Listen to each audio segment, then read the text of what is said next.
there is no secret sauce. People don't have magic knowledge that you don't have. When something looked like it was hard, it's because it is. Just believing in the process, doing the work, putting in the time, learning what you can, and applying it with prudence and sticking to what you believe to be true. And then knowing when it's time to quit is also important. So for me, I've got some rules and know what we're doing and knowing where the limits are.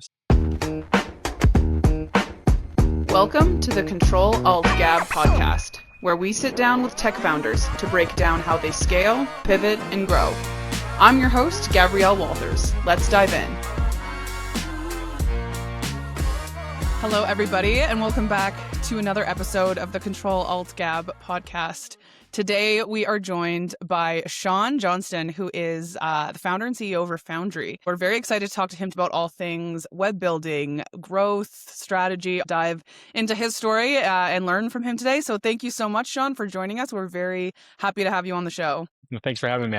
I can't wait to jump in. Perfect. You and I have chatted a few times prior to this podcast, and so I know what makes Refoundry so unique, but for our listeners, I really want you to just dive into that origin story about Refoundry. What led you to this entrepreneurial space specifically? What were you doing before? What shifted to really push you in this direction? Walk us through the beginning and how that looked for you.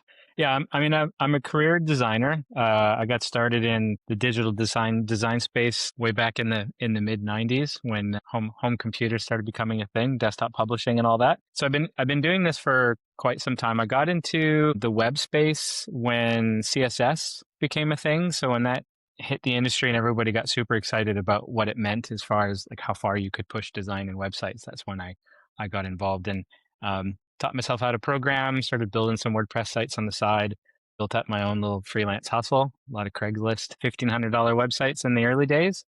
And that was like 17 years ago. I think I've launched maybe 600 websites in my career. And then, that just sort of turned into an agency, Forge & Smith, which has been building and launching strategic WordPress sites now for 14 years. And then with just the way that the industry's been changing, I saw some patterns starting to emerge. You've got SEO practicalities, the way humans engage and consume content started to normalize and take patterns. And there's just only so many ways to arrange content on a website. Like they're all pretty much the same. So,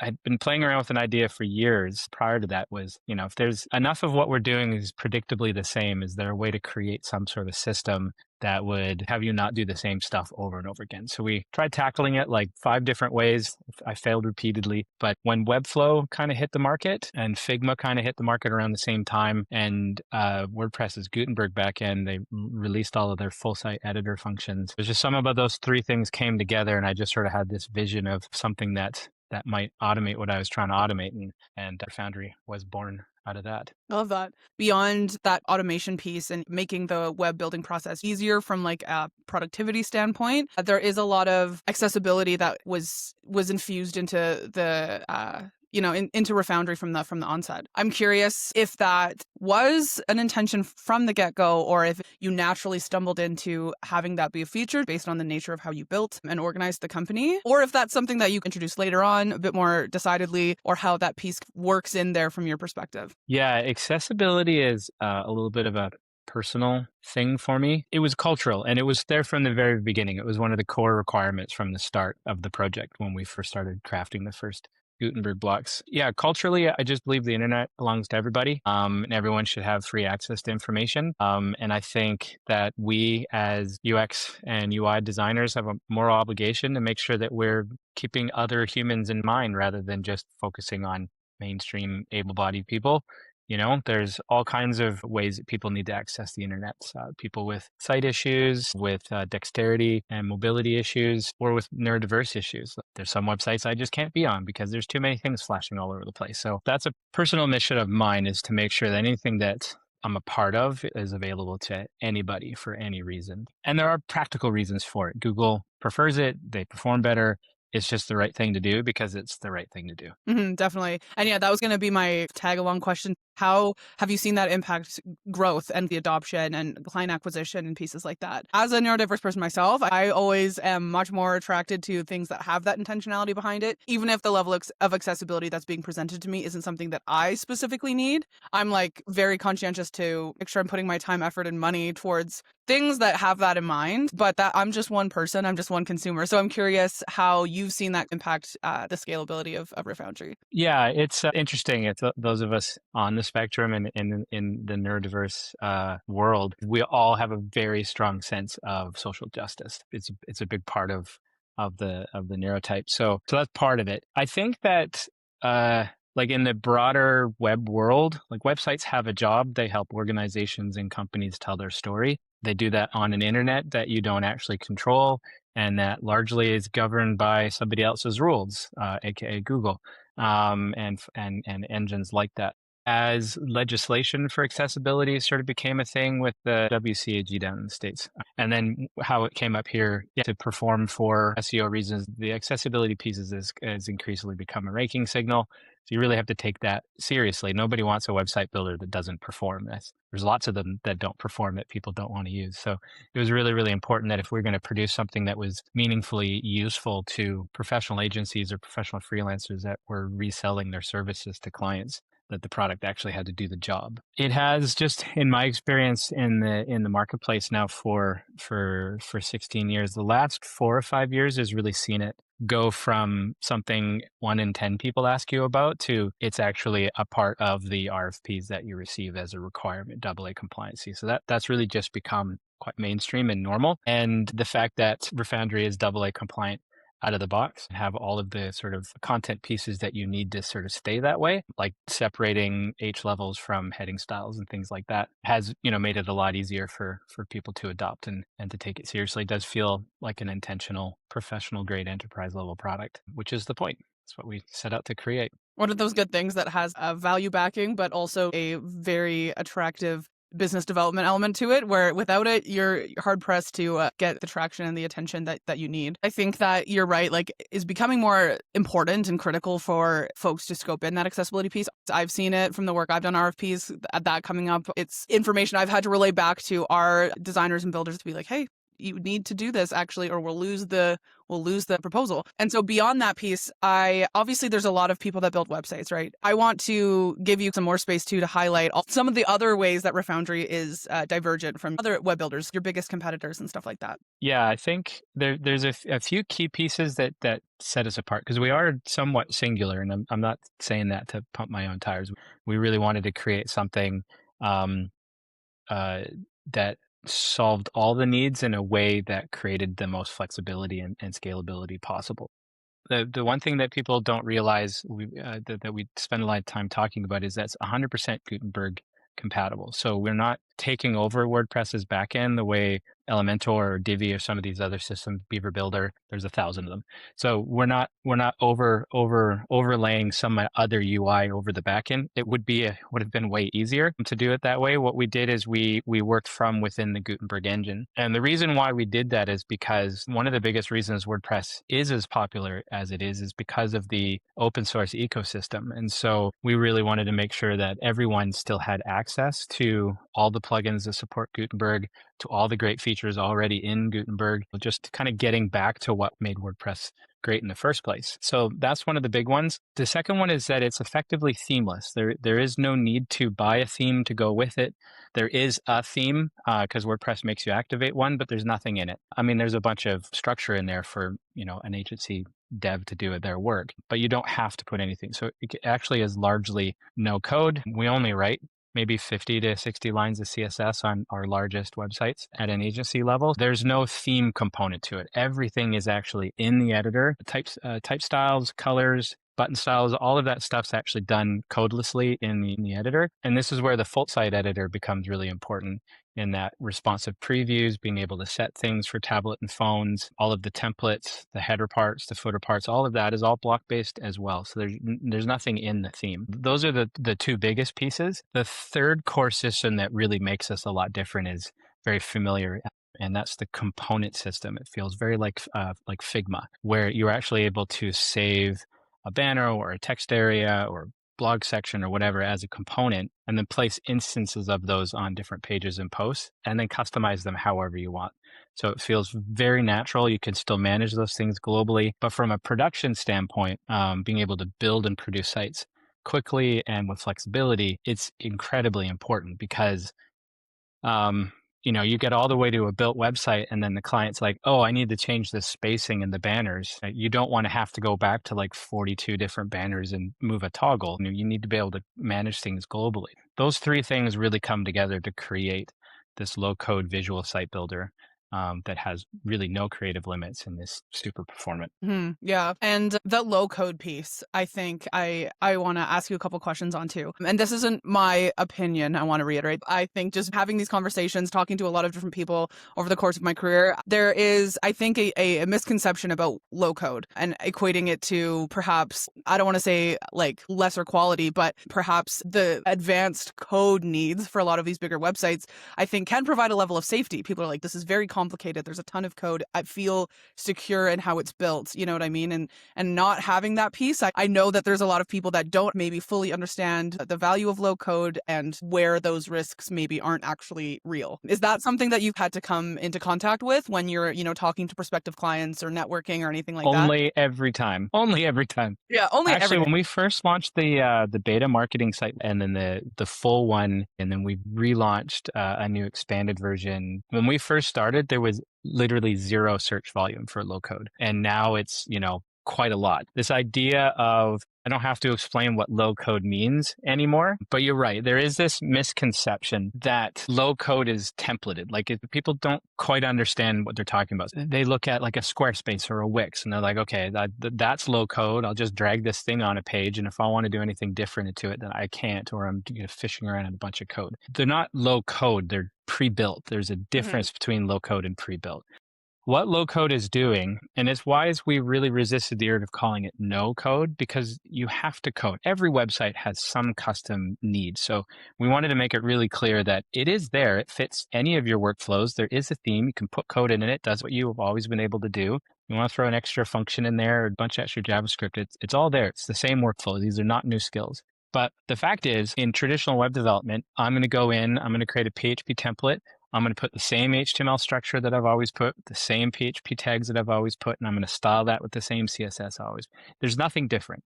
Websites are all the same. The only difference is the content you fill it with and the colors and space you give it. Like there's nothing unique about what we're doing. So if you can take repeatable systems that replace manual pieces, that's what low code is. So instead of me creating a PHP template, I'm opening a component. Instead of putting a bunch of HTML to create the layout structure, I'm just using container row column blocks. And instead of putting in the H tags and connecting that some meta field, I'm just putting a heading block.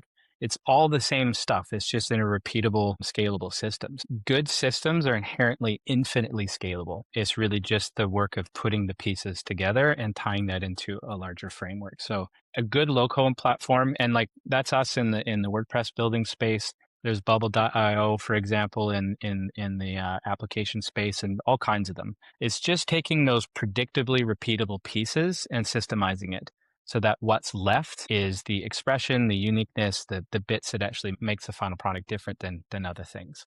Yeah. Well, let's clip that and you just send it to everyone that has any sort of qualms or questions about I've only had the what. conversation 100 times. So Yeah, you're like, yeah. I've got this script Yeah. memorized. I know exactly how to explain this piece. Yeah, definitely. And I think anytime automation is touching a new sector, there's a lot of people get their hackles up a little bit. We see that with AI all the time. Anytime an automation comes in, people are, worried about There's a bit of data. protectiveness. Yeah, which I think is fair. So fair. The tentativeness, as long as it leads to an exploratory curiosity, is a good thing. When it leads to just, no, I can't, I will never do it. One of our early adopters is debating internally whether or not just to go low code for all of their projects. I'm quietly cheering them on from the sidelines. But the only reason the anti-devs could come up with was it's not as fun to build that way.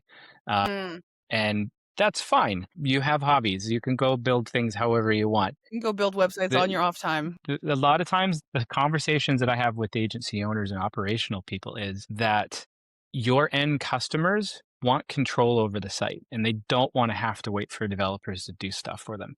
It actually doesn't matter how developers like to make things. It doesn't. It matters what you can deliver to your end customer and if you can make money in that process. And a low-code platform gives you the same creative freedom, better performance, more elasticity, and more evolution over time with less tech debt. And we've seen on average a 70 to 80% decrease in total build time over a project. And then non-developers being able to affect change, like adding a button or moving something around or swapping a color, all of those tickets that don't have to go through developers anymore, or all of those needs that customers don't have to come back to you for, like that's time that could be spent elsewhere, or that's just profit back in your pocket. Yeah. And I think it's always interesting to me to see the embedding scalability into your product. I think that's very apparent, and being able to empower product development people to be able to take on these Yeah. pieces. Very important piece for especially smaller scale companies that have lean teams, to be able to make them all more effective, allow them to scale their team without needing to add to their costs, whether it be tech stack or hiring those pieces. From a operational standpoint, how has having a scalable product perhaps aided in your ability to grow and scale your own company? Yeah, and there's lots of practical ways. We use our own product to do our own things. And within the agency itself that launched Refoundry, we built 100 of our own projects before we even launched it. Being able to get that type of insight was huge for us. But as far as the scalability of it, like we've been working with early adopter agencies to understand, like, how do we help them manage that change? How do we help them scale up their work? The beauty of it is that whether I'm selling one license or 100 licenses, like it's the same lift. And as we build features and ship new pieces like that, then we can actually be really flexible with how we push those updates out so that everyone gets access to it right away. Hmm.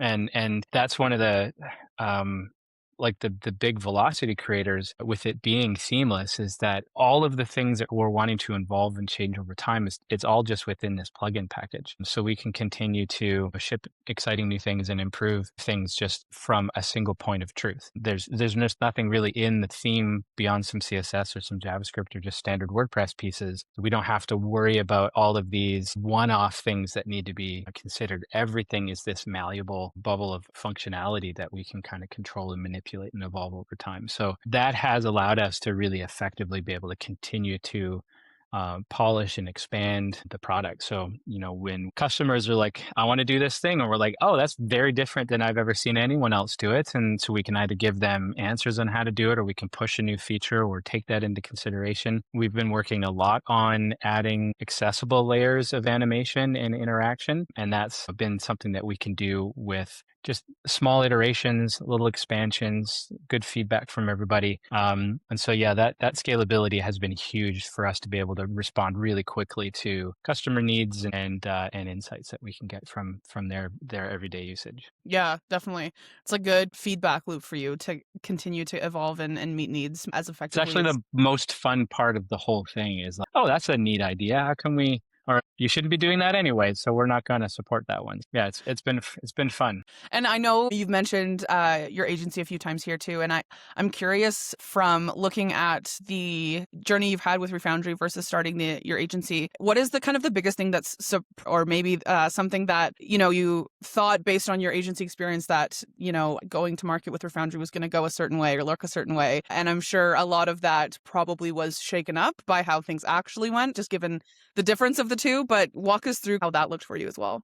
Yeah, I mean, I knew it was a crowded space, and we knew from the beginning that we were a blue ocean product in a red ocean space. Like we knew it was going to be a little bit hard. I had hoped that my being a fellow agency owner would open up more conversations than it has. In hindsight, I realize I get solicited like 50 times a day. It's a lot of snow blindness, and I delete a ton of it. We were never expecting this to be an overnight thing. Always been very practical about overnight successes take 10 years to realize. It was really trying to see where the convergence in the marketplace was going to be in the future, and just making sure that we were positioned be in the right place at the right time as much as we could. Getting people to talk to us has been the hardest part. This is maybe a bit of my own experience. I'm very comfortable with change. I'm okay with blowing things up multiple times a week and trying new stuff. I don't mind that. It's part of how I stay engaged with stuff. As soon as things start getting routine, it starts getting a little bit boring, and then the ADHD starts warring with the autism, and then I have to start changing things up. But I did learn through running an agency that most people aren't as comfortable with change. So you really have to slow things down and get buy-in and do a lot of listening, and it's slow, but it's part of the process of listening to everybody. Agencies in particular, they're really scared to just try something new on a small project. So even waiting to find a test project, it's like, well, maybe this one, but that client's a special one. We don't want to mess with them or anything like that. And the amount of technical level decision making that goes through technical teams who are quite happy doing things the way that they're doing it. It was harder than I thought it would be to find the right lane. Who do I talk to about what problem, and how can Hmm. I quickly show them there's something of value here? So Hmm. that has started to crystallize, but it took what, 10 months and like 150 conversations.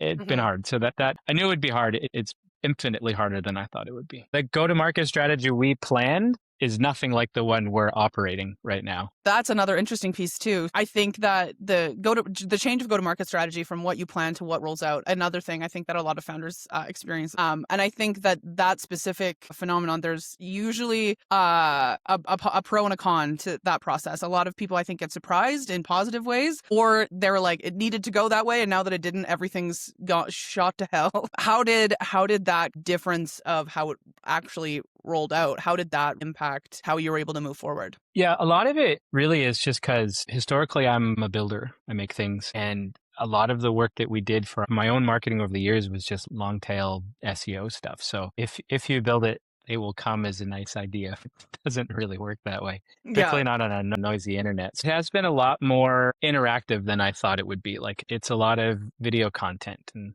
podcasts and LinkedIn content and just talking with people and getting them to have some kind of conversation with you somehow, and really just learning as much as you can through that process. What are the levers that open doors and open minds, and just learn what you can from it. As soon as you decide what lever to pull at what point, and you're like, I think I finally have it locked in, this is going to be perfect, then your target moves and things change. And maybe the lever that you pulled at this specific time for this specific reason doesn't work, a month down the line too, especially when you're talking about top of funnel activities, bringing attention to your brand, bringing people into the funnel can very much feel like you're trying to shoot at a moving target.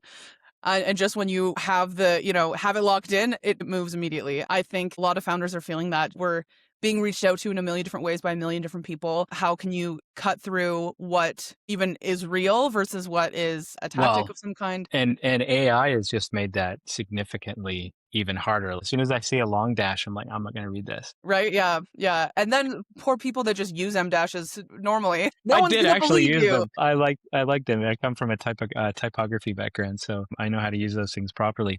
No, I think like one of the big unknowns, particularly in the go-to-market strategy, is like I didn't mean to launch a product at the same time AI blew up. So there is a fair bit of people holding their breath, which was fine. AI was always a part of the process. We just didn't want to sprinkle it over everything like fairy dust. We wanted it to be a meaningful part of automation, because that Mhm. AI is not actually intelligent. It's just really advanced automation. It's really good at Mhm. connecting dots. So we wanted it all to be a meaningful process for our target audience. I think that there's two kind of realizations as well. Like once you get to a point where you've got a repeatable success, however limited, you do at some point have to stop pivoting, right? You got to like stay the course and really see how it plays out. And so that's kind of where we're at right now. But I've learned this a few times in my career. There is no secret sauce. Like people don't have magic knowledge that you don't have. When something looked like it was hard, it's because it is. And so just following, like believing in the process, just doing the work, putting in the time, learning what you can and applying it with prudence, and just sort of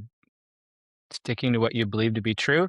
And then knowing when it's time to quit is also important. So for me, it's like we've got some rules and know what we're doing. We've got a lot of really good data, and we're just going to keep pushing until it makes that connections, and knowing where the limits are. I think that your ability to be so malleable and your embracing change is something that a lot of, not even founders, just people in general, struggle with. And I think that there's a lot of growth value specifically that can be had from not being afraid to try things and to fail and to iterate. I think that a lot of people, from a growth perspective, really want to know 100% if the activity they're going to try is going to give them good results. But a lot of that information is locked into the process. So if you don't try, you're not going to know. Another thing too I see is people trying everything at once and not getting the results they want and going, well, none of this works. But in reality, it's often the fact that you did 100 things at once, giving about Yeah. 10% to each thing as opposed to You going don't have full in enough on one. data. And also, like, failure is good feedback. Every time you try something and it doesn't work, you're one step towards finding the thing that does work. And I think that is not always the mentality that folks have. It's hard to not get discouraged, especially again when we're chasing that moving target. I think this comes from being someone that has a brain that works a bit differently and not being governed by things that most people are governed by, like resistance to change, fear of the unknown, all of those pieces. I'm curious if that's something that you felt as well, that your acceptance of change can almost be a superpower when you're learning to grow and scale your company in new and different ways. Yeah, this starts going into like a whole very deep That's very conversation, but philosophic. um, Yeah. I always say I had a colorful childhood. I had a bit of a tough start, and being an undiagnosed ADHD person in the 80s and 90s didn't help. I had to be comfortable with change. That was a survival tactic. That's how I made it out. I think there's a certain amount of disassociation you learn through that process, and so you can kind of like disconnect who I am as a human being from the success of something that I've produced. Like, you can't take people not liking your thing personally. It has really nothing to do with you as a person. There's been a little bit of a process of self-discovery through the whole thing as well that's been interesting. I've had some catastrophic demos. I had a dev yell at me for 20 minutes. It was horrible. But each moment after I got off the floor from my deep breathing and regrounding, I was able to just take what I can from it. It's just data, uh, because failure is the point. I always tell my kids, smooth seas never made a skilled sailor. You need the failures to understand where the paths are, right? If you don't fall down the cracks and break stuff, then you're not really innovating. I think one of the best decisions we ever made was actually being our own first customer. And really, I just plunged the whole agency overnight. I'm like, we're building with this now on all of them. And we launch like 45, 50 projects a year. So not being afraid of making people mad. I think that that principle applies to products, to companies, and to people. You're not going to be a person with depth and intrigue just by going through a breezy life, never having to grow and challenge yourself and learn from mistakes and have people be pissed at you. Those are character building things that make you a better, more interesting person. Same applies to a company that you're trying to build, a product you're trying to sell, all of those pieces. I think that the more people embrace those gray areas and the unknown, the better results are going to come. But also, that's a harder life to live objectively.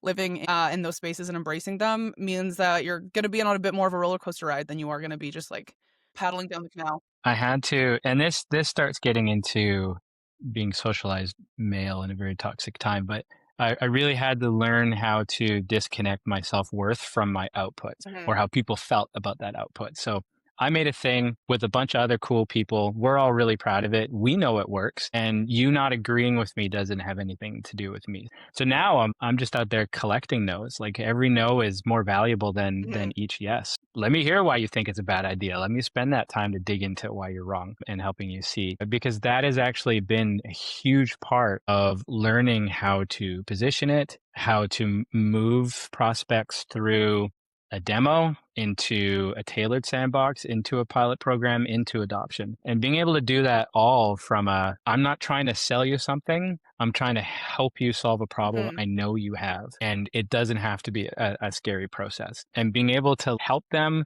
like, honestly, when the first dev became our first evangelist, I did a victory lap because it was like, yes, I took a skeptic and made them an advocate. Yeah. And now he's one of the best sources we have of new features. A lot of the animation pieces came through some of the insight we've been able to gain from him. So, but I had to get 100 no's before I got that yes. And so it's just part of the process. It's not personal. Definitely. Yeah. As much as it hurts my feelings sometimes, I can work through it. Yeah, and you're allowed to feel however you want about that situation. Those are valid, but it's about what you do with that and how you let that impact your next move. If you go, oh, that makes me feel sad, that's the place I'm going to base my next move off of. Indulging is no problem. I've had some very sad dog walks where I'm like, today was not a good day. They sucked. Yeah. But you just get up and you're like, okay, well, I'm just going to keep trying. I don't have to do this forever. This is not the rest of my life. And but if it what if it works? Like what if you get enough people to say yes? Like what a great way to make a living, because I Mhm. building a product was the one thing that I hadn't done in this space throughout my career. It's every bit as fun as I thought it would be. I love that. I like ending on a bit of a more philosophic, high level note. I have a liberal arts background. That's what I went to school for. I was not in commerce or sales or marketing, and so I always find I divert a lot from my colleagues when I conceptualize these things and think about these big themes. I always come at it from like a poli-sci sociology perspective. I'm like, let's look at Okay. human history and how this impacts behavior in these companies. But I think it's true. I think that the more we wed all of these seemingly separate themes and values together, really great things Yeah. can happen. And I Yeah. think that that's clear with how you've set up Refoundry. We're all just people trying to do things that make us happy. So Exactly. or make our Yeah, lives easier. It's not that complicated at the end of the I day. agree. Yeah. And on that note, the last piece that I want to give you some room to speak about is just anything that's new and coming down the pipe for Refoundry. Is there something on the horizon that you want to let folks know about, to get some eyes Yeah. on? This is the time to bring up those pieces. Thank you for the opportunity. Yeah, one of the reasons we relaunched the site was not only to position it with everything that we've learned from all of these conversations, including the pilot program and different use cases for different audiences and services that we're wanting to offer with it, but we also wanted to start teasing the AI layer of what we're going to release. I love AI. It's made a huge difference in my life as an ADHD person. Not having to take notes in a meeting has been fundamentally life My changing. God, I literally changed my life from note takers. I don't know what I did before. How did I remember anything? I never understood most of what I wrote down anyways. Yeah. So despite like all of the pros and cons, rights and wrongs of AI, like it is sort of here. So we wanted to work with it in a way that created velocity and supported a natural agency workflow. And I don't believe changing a button through an AI interface is the right way to implement it. We do have two layers of AI coming. The first one we're calling Wayfound. So it's a tool that will allow you to ingest content from any given website and walk you through a strategic process of regenerating that content and producing low fidelity prototypes, and then export all of that into Refoundry. So what you would actually get is like a 70% built site that's fully populated from that content. And then working with some future features in terms of being able to generate some of the styling and have that applied. So like just seeing how much of the stuff we do can be automated so that we can spend more of our time on the unique pieces that make this Hmm. work interesting and valuable to our customers. The second part of that is the other side of the coin inside the editor, and it's a co-pilot that we're calling Scout. And so Scout's effectively an agent of Wayfound. Wayfound is a multi-agent platform that's doing a bunch of things. So Scout will be there to receive those prototypes and inject them on the pages, but also start to generate more content contextually, provide answer support so that you can really start automating, helping your customers learn how to use the backend. I don't have to answer feature questions all the time. And they get answers right away. But then being able to get some build assisting and page assembly. So really trying to create some really great co-pilots and AI automations to just continue to expand what we're doing and get us a little closer to automating all the pieces that are just the same from project to project. We're going to do some private beta testing, get some feedback, get some insights, and then we're hoping to have it all of it released by Q2. Awesome. Great. And they can find that on your website at refoundry.io and your LinkedIn, Sean Johnston. Any other places where people can find you, reach out for more info? Yeah, I do have my personal consultant site at seanjohnston.ca, and it's got all of my social content where I talk about neurodiversity and leadership and things like that. So you can find me in all of those places. Perfect. Awesome. Well, thank you so much, Sean, for joining us here on the show. It was great to pick your brain and learn about your experience with Refoundry, what makes you so unique, and how you've been able to move and grow and scale. Thank you so much for joining us here. It's been awesome to speak with you today. My pleasure. Thank you. I've enjoyed the conversation as well. Awesome. And for folks at home, please follow along. Be sure to subscribe and keep up with all of our new episodes that feature all of our lovely founders. Thanks for joining the community, Sean. We were so lucky to have you. Excellent. Thank you very much. Thank you for listening to the Control Alt Gab podcast. Be sure to like, share, and subscribe. And I'll see you on the next one.